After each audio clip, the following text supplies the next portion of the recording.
Good morning and welcome to SUTV Live. So after 45 games, it comes down to this for the Blades. 90 minutes of football stand between Sheffield United and a place in the playoffs. Championship champions Fulham are in town, and between now and kick-off, we'll hear from the manager Paul Heckingbottom, Conor Hourihane, and in an SUTV Live exclusive, we'll sit down with Iliman and Jai. All of the broadcasting regulations relating to today's game can be found by visiting the club's website. Go to sufc.co.uk where you'll find all the information you need. Well, a very good morning. Welcome inside our studio here inside Bramall Lane, where not long from now, a sellout crowd in excess of 30,000 fans in the main will be cheering on the Blades on the way to what we hope will be a place in the playoffs. You can expect plenty of drama, a bit of tension, some excitement, and maybe a few nerves jangling as well. And of course, in the last few weeks in this studio, all we've heard from one man is, I don't want it to go down to the final day of the season. I don't want it to go down to the wire. So Kevin Gage, how are the nerves? They're jangling, to be honest. I felt confident for a good few weeks that we'd be okay, and then I happened to watch Fulham on Monday dismantle Luton, and ever since then I'm panicking.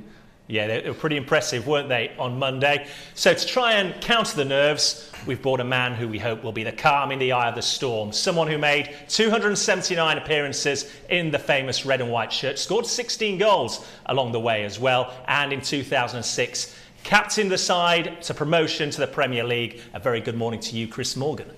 Morning, Rich. How are we feeling? Very good, thank you. Yeah, it's hey, you walk up them steps, and it's one of them you wanted to pull the shirt on today. You look at the pitch, looks like a carpet, sun's out, loads of people outside milling round, supporters. I'm sure the lads can't wait to get playing. Yeah, absolutely. It does have all the makings of what we hope will be a special day for the Blades. Let's not waste any more time then. Let's take a look at the starting lineup that'll take on champions Fulham this lunchtime. And perhaps unsurprisingly, chaps, it's an unchanged starting 11 named by manager Paul Heckingbottom from the one that had that thrilling come-from-behind victory at QPR last Friday. Yeah, absolutely no surprises, obviously, but we haven't got any other options, of course. So Billy's not, clearly not fit and is not going to be fit. So that would have been the only possible change that we could have made, really. But that performance against QPR has dictated that you just send the lads out again and just hopefully get some same kind of performance, because it was truly remarkable. Yeah, it's good to see George Baldock on the bench as well. So hopefully he might have to play a part in the next few weeks, so his injury's cleared up. So yeah, more than happy with that team. They've proved themselves before and they've got to go out and do it again. Was it a performance that this group needed, Chris? Yeah, to sort of come from behind, not particularly play well first half, and then go out the second half and put such a commanding performance on away from home was a big result. And you look at the team there, and obviously there's a lot being asked of Morgs and Iliman at the minute, to go and play as strikers basically. Both attacking midfield players, both creative and got ability. But I'm excited actually about the prospect of seeing young Jebo and Willasula. Secured playoffs today. Obviously, we all know the script with the strikers not being available. I think the two young lads will both play a big part. Yeah, it's a big day for them. A big day for the guys playing in the engine room as well for the Blades against what is undoubtedly a very talented and deserved championship winning side in Fulham. Just before we went on air, we got the chance to catch up with one of those players starting today, John Fleck. Thanks for joining us on SUTV Live. I'll ask you the same question as I've asked the guys here on set. What's the mood in the camp? Is there tension, excitement, a few nerves? How's everyone feeling? No, there's obviously that bit of excitement. We all know how big the game's going to be for us, and we've just planned as normal and tried to go ahead with it. Obviously, Fulham won the championship themselves on Monday, so there's a train of thought that says they might take the foot off the pedal a little bit, but you guys can't afford to think like that, can you? No, you can't. I think we've got to prepare the best we can and expect them to turn up the best they can. And as I said, we'll try and play as best as we can and see what the outcome of the game is. And if I'd asked you right at the start of the season that it'd come down to the final 90 minutes of the regular season, you'd still be in the mix for the playoffs, would you have taken that scenario? Yeah, possibly. Obviously, we had a very disappointing start to the season until the manager change, and then from there, maybe if we had him from the start, we'd maybe a bit closer at the top. But that's what it is, and at least we've still got a half chance. And obviously that win over QPR last Friday night lifted everybody's spirits. Was it just the fillip that you guys needed as well heading into the final week? Yeah, it was, especially second half. I think we got a lot more shots at goal. The first half we were probably too pretty on the eye, but not having enough product, and thankfully we got there in the end. And just finally, John, how do you start this game? How do you approach it? We just approach it the same way we do every other game.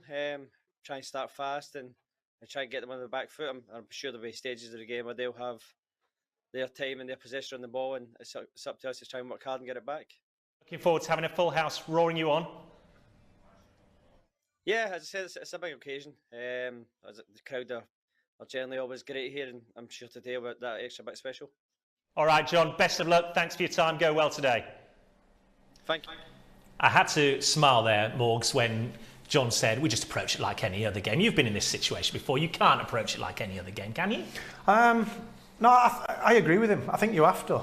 I've done So that isn't just a player giving a standard answer then? No, I think you have to, because there's a lot spoken in sport in terms of like nervous energy, and sometimes you can overthink games, and I'm sure Gage has been there before. You know, when you have big games, sometimes you sit at home, you think more than you normally do, and you've got things going through your head. What about this? What about that? And actually, sometimes it can engulf you, and you've just got to try and prepare normally for the games. End of the day, yes, it's a big game.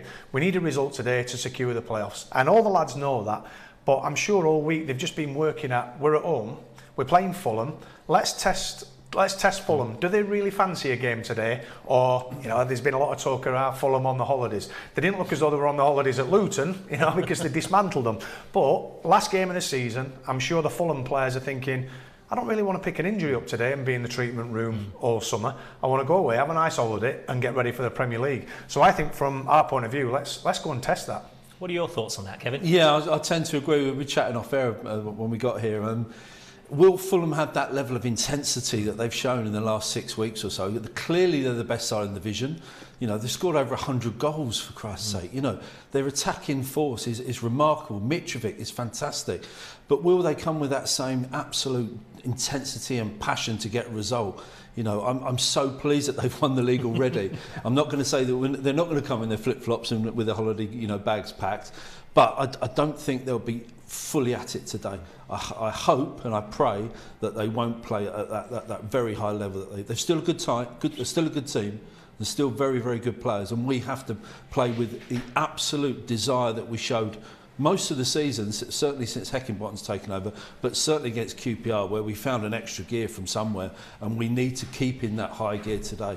And then we have a hell of a chance of getting through, yeah. 106 goals Fulham have scored in the league this season, 43 of them by Alexander Mitrovic. We'll take a closer look at him a little bit later on. But let's just take a brief look at the league table going into today's game, because the top two are sorted. Fulham and Bournemouth are up, but it's 5th down to 8th. Sheffield United, Luton, Middlesbrough and Millwall that we're focusing on. Bottom line, Sheffield United win, we're in the playoffs, no one needs to worry.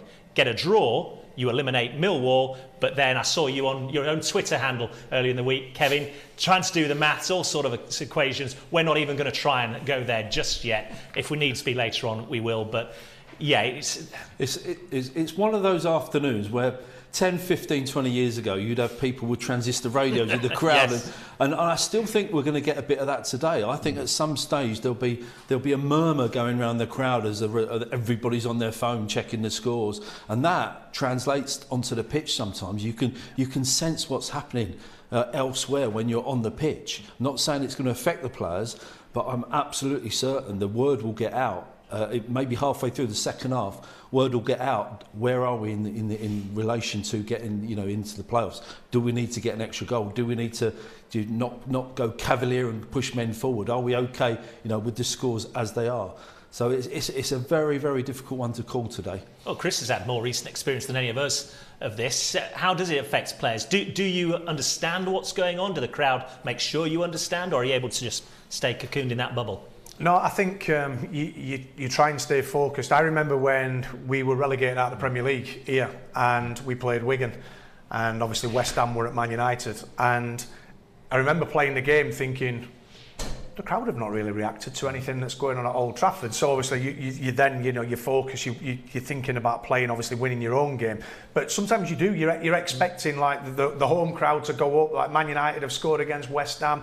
And obviously that never came. So yeah, the lads will keep the focus, and they have to. But you are sort of semi-aware of what's going on. And I think this afternoon, I've actually thought all week in terms. I actually think there'll be times today, or a time when we're not in that top six, just with the way the results are going. But I think we'll be in it come at the end of the game. Let me stress that. I do think we'll be in. But I just think today there'll be a load of things going on. Yeah, without doubt, nerves do play a part on a day like this. Let's have a look at our recent form coming into this game, because the Blaze did have a wobble over that Easter period, but chaps, those two back-to-back wins from the last two games, you want to be playing your best football at the business end of the season.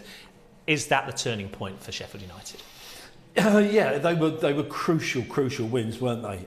But more importantly, I think, or I should say, as importantly, is the way we've played as well, because it should give us a huge amount of confidence. You know, the way we attack those games, and I'm going to keep referring back to the QPR game, which was quite remarkable. You know, the performance there was absolutely outstanding, and the dominance against a very good QPR team, and so we're coming off the back of that result. So it should give the players, you know, all the confidence in the world to go into today's match. Yeah, Chris, obviously everybody's talking about the manner in which Sheffield United played in the second half at QPR, but to have back-to-back wins, again, keep it tight defensively as well across the two games. When you're playing a team like Fulham, regardless of the 11 that goes out to start the game against them, from a psychological perspective, that's important, isn't it? Yeah, the two wins for me going into today are big, but you look on the screen there, the two clean sheets, Bournemouth at home and Cardiff at home. You know, again, keeping clean sheets. Yeah, it's going to be difficult today against the champions, the highest scorers. But again, I go back to I think our three centre backs will be testing Mitrovic today. How much does he actually fancy it today? How much does he? You know, you'd be straight up against him. You know, come on, big boy. Let's. It's something again that's made me smile during the course of this season, because we will focus on him a little bit more later in the build-up to the game. But the one criticism I've heard is, he only scores goals. He doesn't do anything else for the team. Well, when you score 43, you don't need to do much more, do you? That's his job, isn't it?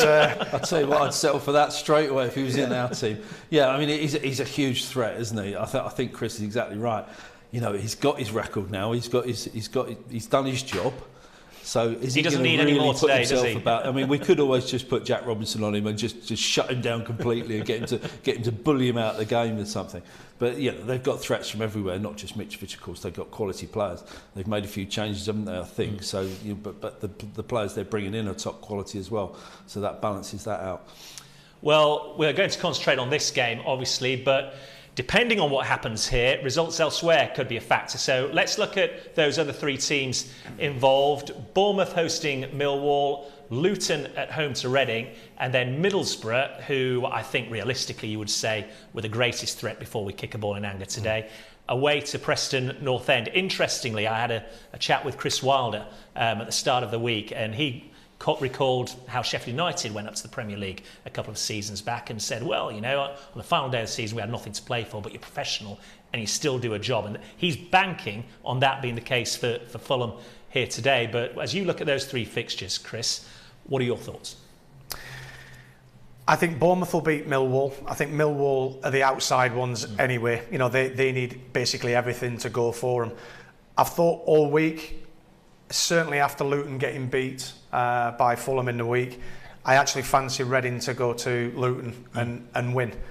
I think Middlesbrough will beat Preston. I think Preston are a good team on the day. They've got good players, but I think Middlesbrough will be so fired up and so ready to go and get a result. And I actually think it'll end up us and Middlesbrough, you know, getting the last two places. I'm not going to go into exact details, Kevin, but there is a scenario whereby Middlesbrough and Sheffield United could finish on the same number of points, same goal difference, same goals scored, in which case it would go down to the head-to-head. Both teams won their respective home fixtures. but by an aggregate of 4 goals to 3, the Blades would be in the playoffs ahead of Middlesbrough. Are you excited by that prospect? It gets the end result we want, which is us in the playoffs. I don't care how it happens, as long as we get in the playoffs. And I will take that set here right now. That's fine. Yeah, I think we all would, but we don't want it to get just that tight just yet. But we've spoken occasionally as well about that game at QPR 8 days ago. A thrilling second half performance, a good all-round performance over 90 minutes, but one that has put Sheffield United in pole position today. United probing, here's Berger on the charge. Berger, great run, still Sander Berger. And Stevens! Cross does go in, and it's a decent ball in, and Charlie Austin. QPR lead, and he has given QPR the lead. Plants the header into the corner, and United, they've had all the ball. Majority of the play has been in the QPR half, but they've been hit here and are trailing by a goal to nil. Norwood's delivery right into the 6-yard area again. Given an opportunity. Decent looking ball and a wonderful save. It goes to the near post. There's the flicked header. And how did that stay out? Another deep one, Egan round the back. Berger, can he turn? He can. It's blocked. And Jay! Blades back on terms. And it's that man again, Ellerman and Jai. Blistering start to the second half, and United are rewarded. It's one apiece. Gibbs White will get to this. Looking for Berger. Clipped in by Norwood. It's been worked nicely. And Robinson powers in the header against his former club. Denied earlier by a terrific save. This time he makes it count, and United take the lead. Berger calling for it to his right-hand side. Here he is. 2 in the box, and it goes. Chance here, and it's blazed in by Conor Hourihane. First goal for Sheffield United for the Irishman, and he surely settled this game in stoppage time. Queen's Park Rangers 1, Sheffield United 3. A fantastic performance, earning the Blades 3 invaluable points and some fairly special goals as well, not least for central defender Jack Robinson on the back of goals this season against Luton and Middlesbrough. That was the 3rd time he netted during the course of this campaign, and unsurprisingly, he was delighted. No, for sure. It was unbelievable feeling. Obviously back at my old place, but took a lot of stick all game, so it was extra special there to get the second goal. And obviously Conor coming on, making it easy for me defensively, getting that third goal so we could relax for the last 5 minutes. Funny, isn't it, how players returning to former clubs always seem to want that moment, that little bit extra. I mean, you flew onto that header, goodness me. Yeah, I mean, when Bassey headed it back across, my eyes kind of just lit up. I knew I was going to win it, so seeing it nestle in the back of the net was obviously an unbelievable feeling. And you know, it was great for the fans there, in front of the fans as well, because I think we needed that boost. We were struggling to get that second goal, and obviously it's coming. It's give us a right lift towards the end of the game, and obviously getting that third goal, as I say, settled us down, and we comfortably got the 3 points. In the first half, you played well, but there wasn't really that effectiveness. Second half, well, clearly there was. So what changed? I think we had the talk at half time. You know, we looked at where we were going wrong. We weren't creating enough. We weren't having shots. We weren't chasing the ball down. I mean, it was tough, to be honest. And then obviously we came out second half. You could see from the first minute we were absolutely fired up, and we probably, you know, scored 2 or 3, and it just weren't going in. And then obviously, as you say, we get that first goal, give us another boost again, and then we went on to get 2 and 3. How much are you guys really enjoying being right in the thick of it? I mean, if you look at the club, what they've done over the last 2 or 3 years, they've just gone up and up and up. Obviously, the second year in the Premier League, we had a tough season, but that was coming back from COVID and stuff like that. So we lost a bit of momentum there, and coming into this season, we stuttered early on, but we found form under Hecky, and we've just absolutely kicked on unbelievably. So, as I say, it's been brilliant for the lads to be up there again and chasing promotion. Jack Robinson there with his thoughts following that goal and that win at QPR 8 nights ago. Interestingly as well, chaps, we were talking off camera there about that long throw he's got. It caused problem after problem in the penalty area for QPR the other night. Morgs, I know you don't think he uses that quite enough. No, I think his throw is fantastic. I just think the lads going in, I think there can be a better setup in terms of going in and attacking it. I actually think the team are very good and quite cute on the set plays, as we saw with Jack's goal, on the reverse pass for Bash. I actually think we can get more out of them throws. I think back to, we had people like Greg Alford and Lee Bromby, etc., with long throws. And, we used to have setups, people on the goal line, people coming into attack, and it's difficult then to defend. I just think often with Jack, we try and throw it underneath the crossbar, which is good because they're hard balls to defend. But I think I do think we can use that to a better threat. Yeah, well, Morgs has obviously been listening to my commentary. I've been saying I knew you'd take credit somewhere, I've been Gage. saying that for 6 months because it's quite obvious, though, isn't it?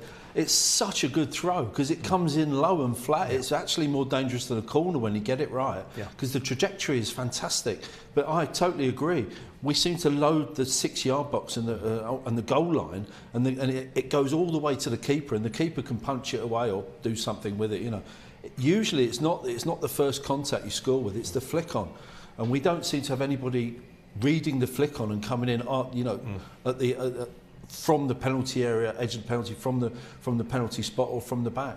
So it's a weapon we need to utilise more. Let's talk about this goal that he scored then, because as we were watching it, Morgs, you had a grin from ear to ear. This was the type of header that you thrived on. It's just it's a proper header. It's in many ways, without being rude to Jack, it's an old-fashioned goal. It's a well-worked goal, but the way he attacks it, you can see the desire. That there's only one winner to that ball, and then it drops in then, and probably a couple of the QPR defenders are lucky that they didn't go in the net with it. It's a brilliant goal, and he's done that regularly. He does attack the ball really, really well. I'm hesitant to say it's a lost art, but you don't see many headers like from strikers or defenders anymore.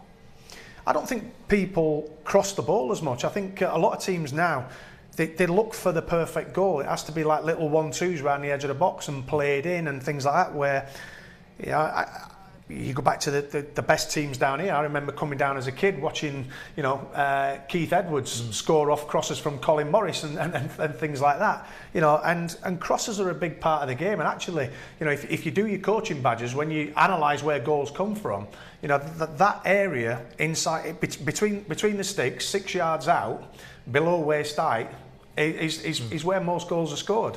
But often teams don't put it in them areas. Kevin, it might sound silly to say this because we're 45 games into the season, but given that we're playing Njai and Gibbs-White, who are two relatively small strikers, little nice touches between the two link-up play, do we think that performance and some of the manner of those goals against QPR have just opened up minds a little bit to these players, that there's more than one way to find the back of the net? Yeah, Chris is right. Well, we, especially as a team, try to score the perfect goal too often, I think. We always look for those balls down the side, don't we? But we have to at the moment because we haven't got the target striker. So we don't tend to cross the ball as much as we perhaps should. And also set pieces are so important in any game of football, in any league of football. There's always something like 30-40% of goals scored from set pieces. So we go on about the other night at QPR, but two of the goals were scored from set pieces basically. So yeah, vitally important to cross the ball from the right areas and at the right time. Yeah, absolutely. OK, let's hear for the first time then from the manager, Paul Heckingbottom, who scarcely could hide his delight at that result down at Queen's Park Rangers. Yeah, we're excellent. Listen, I thought we were good first half in terms of looking the better side, but the game's won in both boxes. They got in our box twice, got 2 shots on our goal. We won the ball back high so many times, had all control of the ball, got in around the box, didn't have enough shots, not enough intent. And we looked a pretty team that don't win many games, Second half, totally different. We had the same quality on the ball, but we had a ruthless edge to us, which is what we need.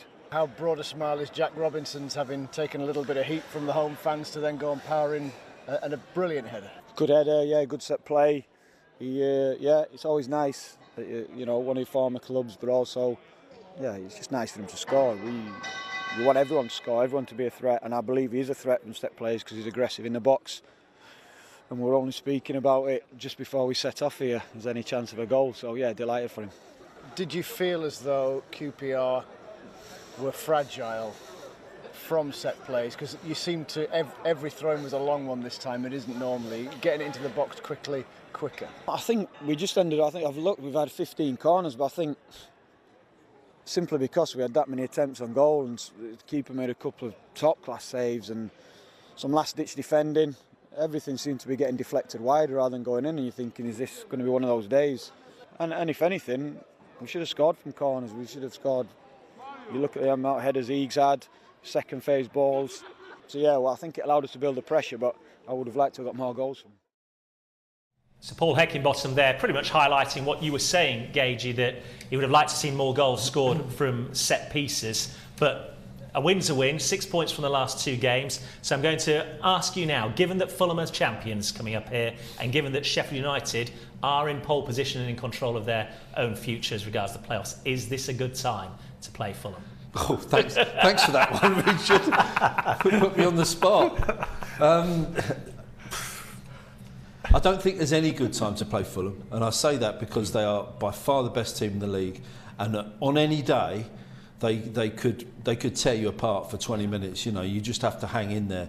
I think it's going to be a key day for us defensively, as Chris has picked up on. You know, we have to do our defensive jobs, and hopefully our great defensive record, you know, regarding clean sheets and not giving too many goals away, especially at home, will see us through, as long as we can obviously nick a goal at the other end.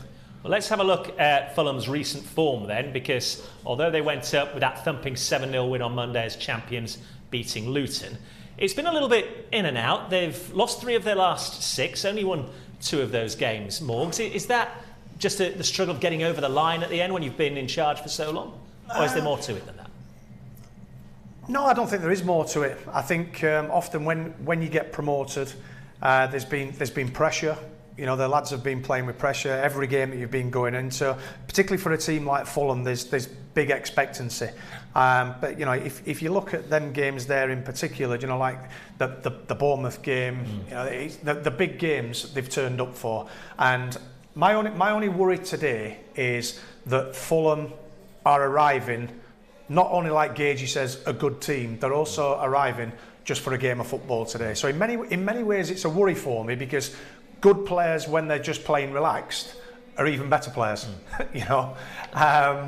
But I do think we can use it to our advantage. I really do, because it's just that test of, if we get our intensity right and set off the game, I just think it'll test Fulham's mettle in terms of, yeah, they want to play and they want to get on the ball, and yeah, they've got good players, but I just think our intensity gauge, it might just be too much for them today. Yeah, I totally agree, because I question whether Fulham will come out with the same intensity that we're going to show. It's human nature. They've already won the league last week.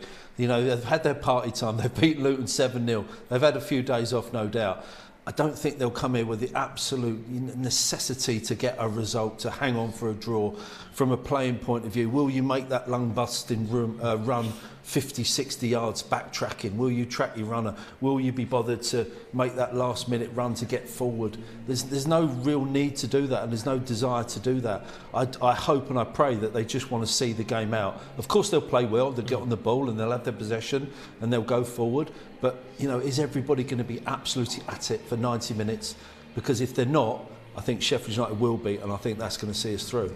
Of course, the spearhead at the focal point of their attack has been Alexander Mitrovic. Have a look at those stats there. 43 appearances, 43 goals, and named Championship Player of the Year. Of course, he's set the record for goals in this division as well. Like I said earlier, if the only thing he does is score goals, you'll take that every day of the week, won't you? Well, that's what he says in his contract. And, you know, putting his fans' head on, he should score 43 goals with the contract he's got and probably the money he earns in the Championship. And that's probably an unfair thing to say, but there is expectation on him. And probably arguably for him is he scored goals in the Championship, but then when he goes to the Premier League, that's sometimes when he struggles to score the goals. So I'm sure from his point of view, he wants that chance to score goals in the Premier League. How would you handle him, Kevin? I'd pass him on to someone like Moores. No, I mean, it's fantastic. The goal record's fantastic. But in a team like Fulham, I'm sure Billy Sharp would score, 35, 40 goals with the chances he's being given. So yeah, he's a good player. I mean, he doesn't run the channels. He doesn't.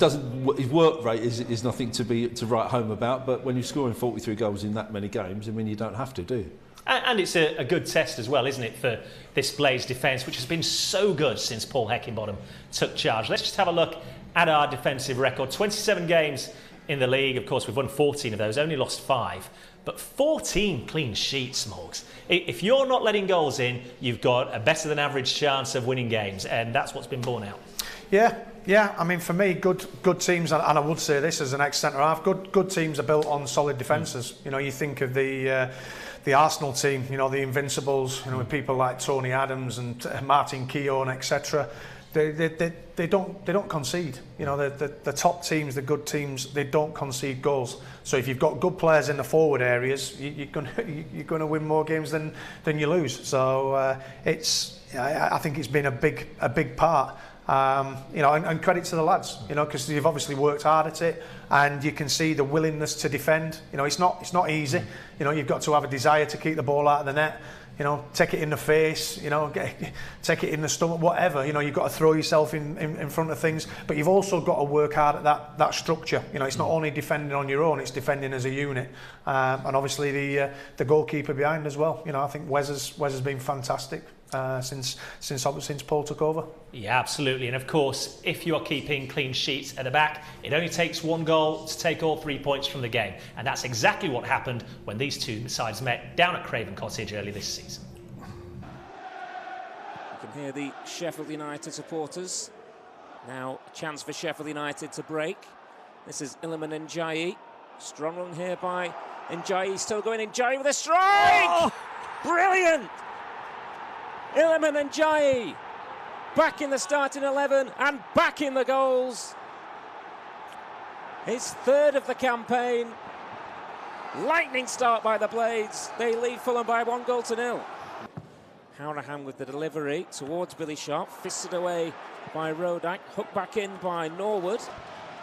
Seri's cross straight down the throat of Wes Foderingham.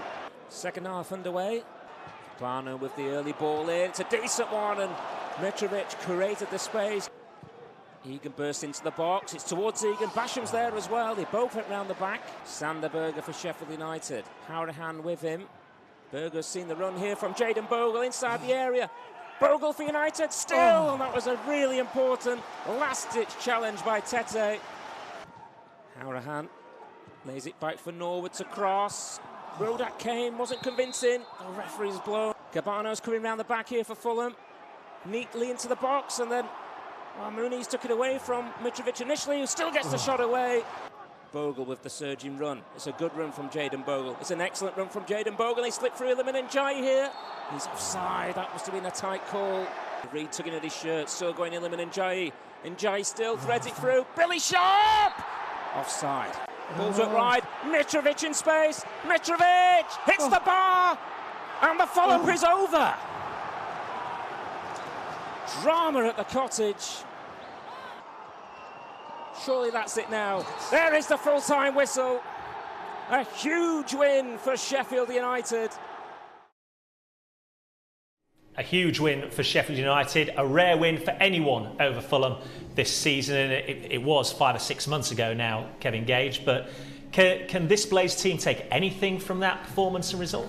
Yeah, I think they probably can, actually. It was a long time ago, as you say, but it's a similar shaped team. It's similar players out there.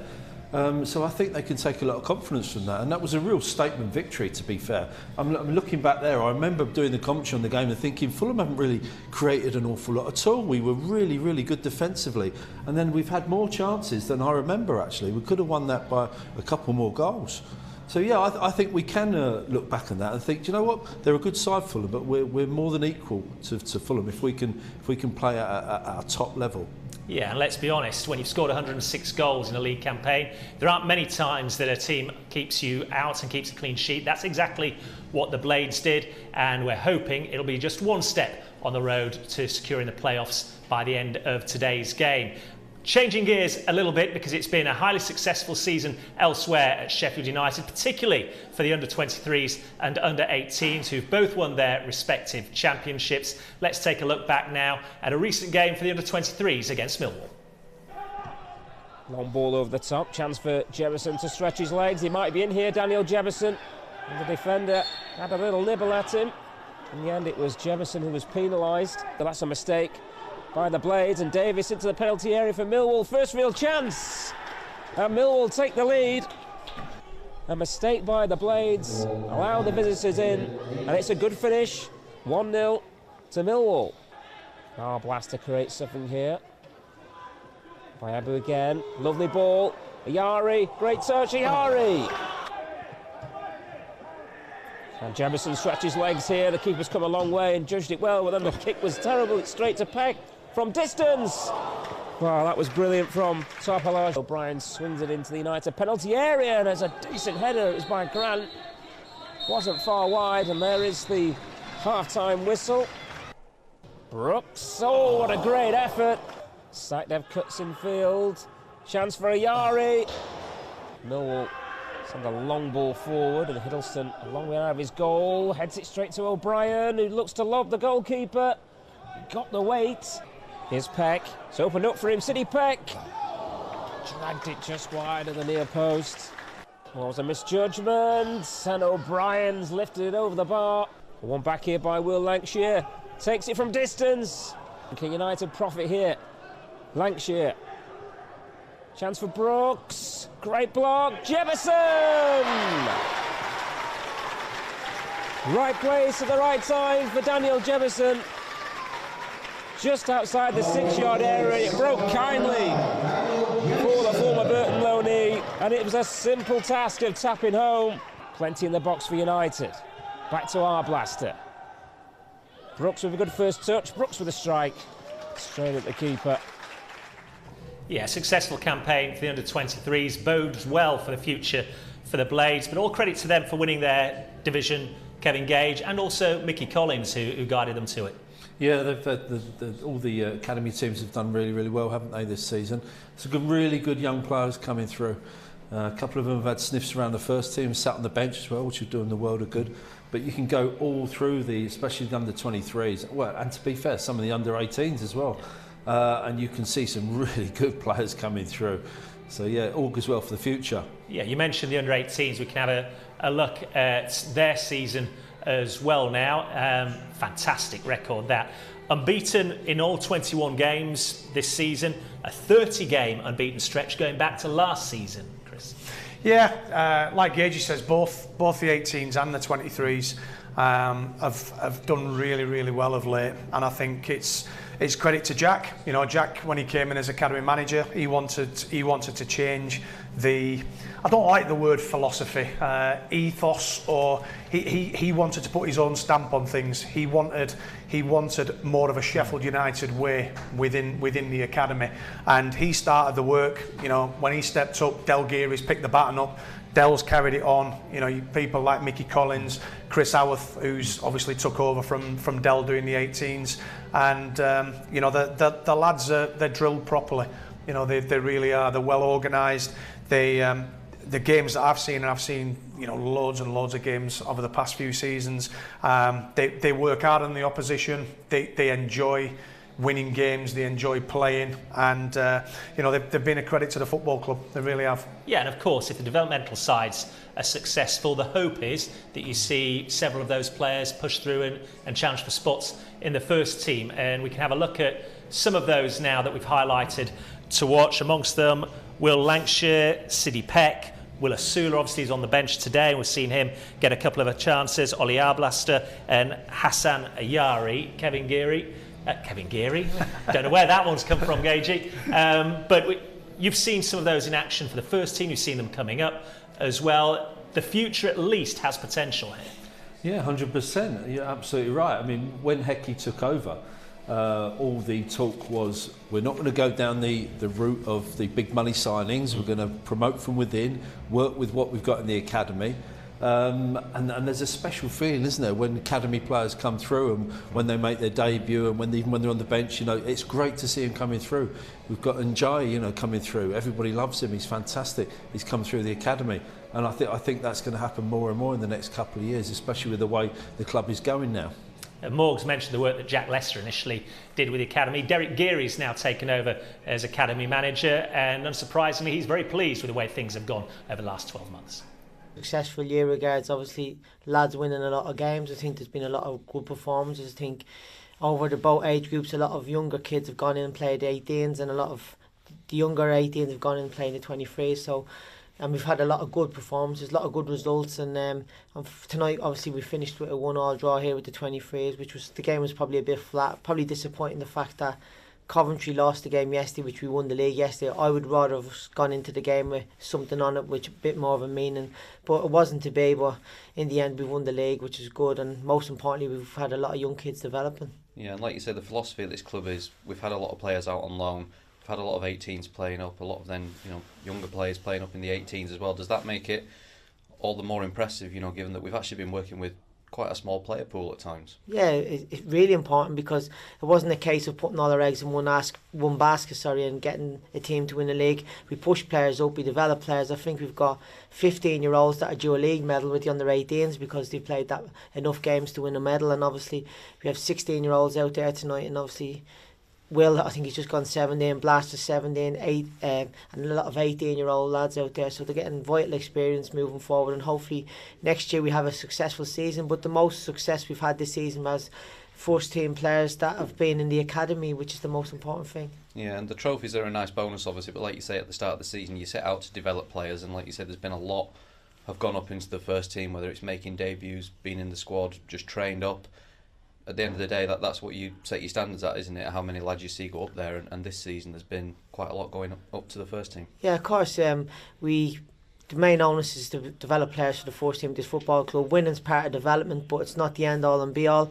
This season, I think, obviously, Willisula's played, Jebo's played, Kyron's played, Illiman obviously scored Saturday, Reece Norrington Davis has played, Femi's played, Blaster's been on the bench, City's been in the squad, and I think I could name a couple more, but that's the most important thing. Ultimately, at this football club, we are a football club that want to develop players to get into the first team, to have a career and be obviously not just an asset for themselves, but an asset for the football club moving forward. Yeah, and obviously the under-23s, they defended the league from last year, but I know you'll have been particularly pleased to see the under-18s obviously secure their league on Saturday. The role you've played in that team over the years, how happy were you to see that one secured on Saturday? Yeah, I think with leaving obviously the role as the under-18s coach, I've got a real affinity with the players there, and it's been great for me obviously leaving them on that note. Obviously I'm still at the club and around them. Yeah, it's been really good, and the fact they've not lost the game, but as I said, and like we keep alluding to, the most important thing is that these young kids are developing and that we are producing assets for this football club, and the winning and the not losing games is important, but the most important thing, like I keep alluding to, is that we're developing players that will play in this first team in the future.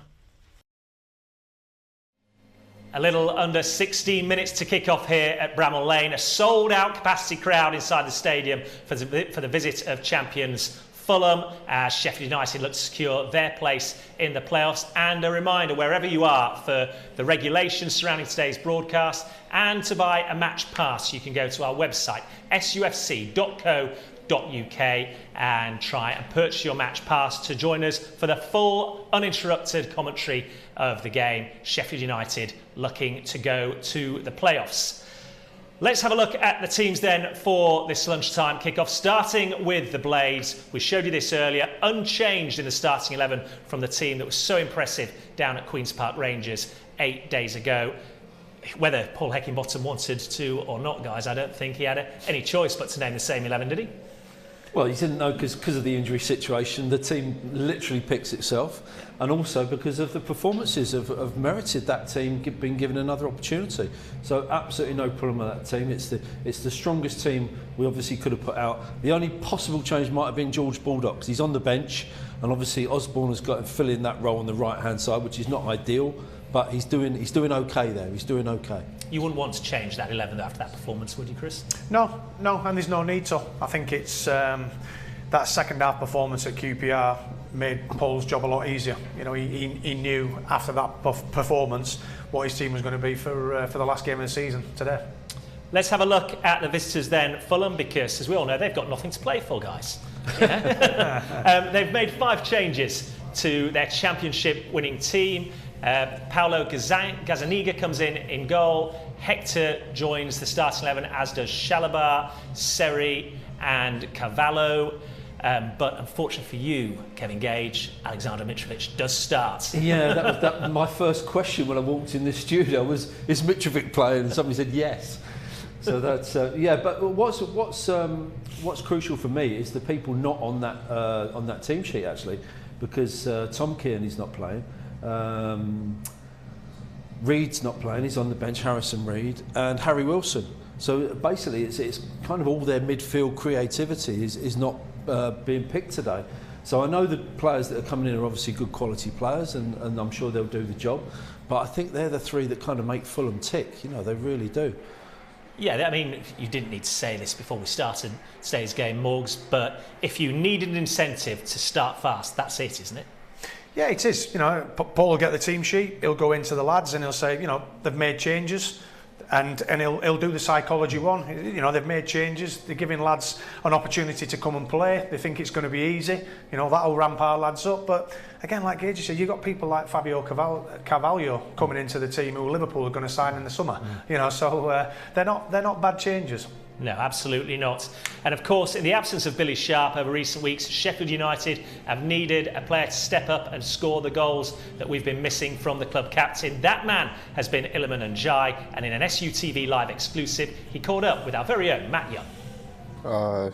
Listen, it was 1-0 down, so we was just pushing, you know, to get that first goal and then going from there. So when that went in, I was very happy, and you know, all my friends and that were in the crowd and all that, so it was a good goal to get, and you know, after that, get the win. In terms of halves of football, is that the best of the season so far? Yeah, it's definitely up there because you know, at half time, you know, Eki and the boys, you know, obviously we wasn't happy with how we've played exactly, but you know, what we didn't get out of the first half. So yeah, we just came out second half, you know, confident to go and win the game. 3 goals in 4 games now for you. How confident are you in front of goal at the moment? I feel pretty confident, you know, being on the bench for a couple of games and, you know, getting the chance again and, you know, trying to, you know, get the goals for the team, get the win. So, yeah, pretty confident. I know you've been observing Ramadan during the last month, so how much of an impact has that had on your preparations going into the games? The staff and that has helped me really well, you know, to get through it, you know, preparation before the game. So I feel like it wasn't like a bad impact. I felt pretty good, you know. And then moving on to this game with Fulham, how do we approach this one? Is it just blot everything out and go for the win that we need now? Yeah, just go for the win, push, you know. It's a very important game. Yeah, just as a team, you know, just go for it, you know. It matters, don't be like a pretty team like, you know, first half of last game. Just start how we started second half and against QPR, and I'm pretty confident we'll get a good result. Iliman Ndiaye confident that we'll get a good result at a time when you lose somebody so influential, fellas, in the team, such as Billy Sharp and his goals. We spoke about the academy a few minutes ago. You're looking for a young player to step up and take the opportunity. Kevin, Iliman Ndiaye, 3 goals in the last 4 games, has been that man. Yeah, he's been fantastic. I felt for him actually a few months back when he was just sat on the bench. He couldn't get a look in because of the shape. We had Billy Sharp up front, we had Gibbs White playing off him, and he's just kicking his heels on the bench. So he's got his opportunity and he's absolutely grabbed it with both hands. And as a player, I absolutely love him. He's got all the technique, he's got the flicks, he's got the dribbles, he's got the turns, but he works so hard. And you'll see him tracking back into midfield and closing people down and getting his tackles in and just being a nuisance to the other team. So I generally feel he's going to be a very, very good player in the future. He could go for millions and millions of pounds if he keeps playing, keeps developing, hopefully at Sheffield United. Yeah, and of course his link-up play with Morgan Gibbs-White has just got better and better as the weeks have gone on. Of course, the game at QPR was a special night as well for midfielder Conor Hourihane. He scored his first goal since joining the club, and what a strike that was. Here he is looking forward to today's clash against Fulham. Yeah, look, it's obviously a very big one. We all know that. It's obviously gone down to the wire now.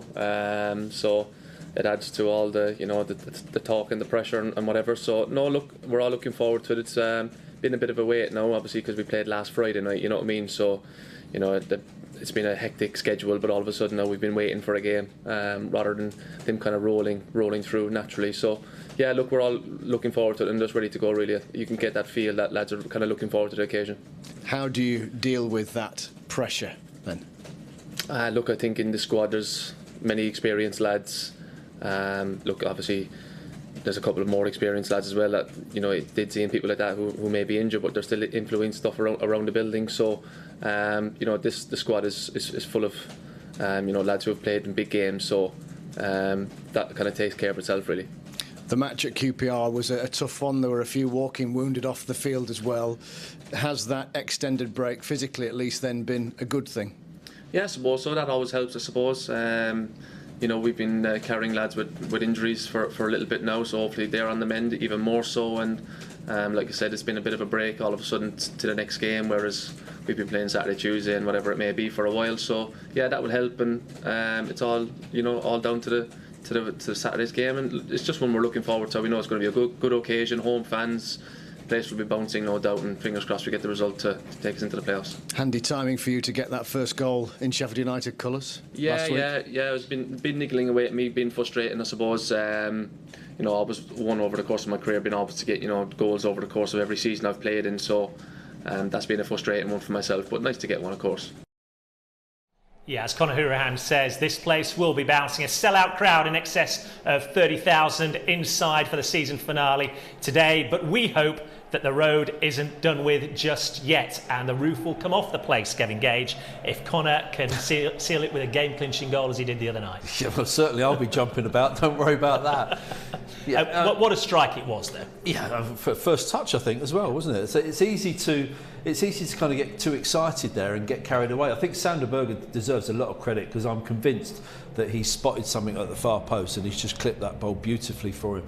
But as you say, he's just come on. It's easy to slash that or miss-hit that, and he hasn't tried to hit it too hard. He's just guided it with his, and it's fallen beautifully on his left foot. And to be fair, he's got a good quality left foot there.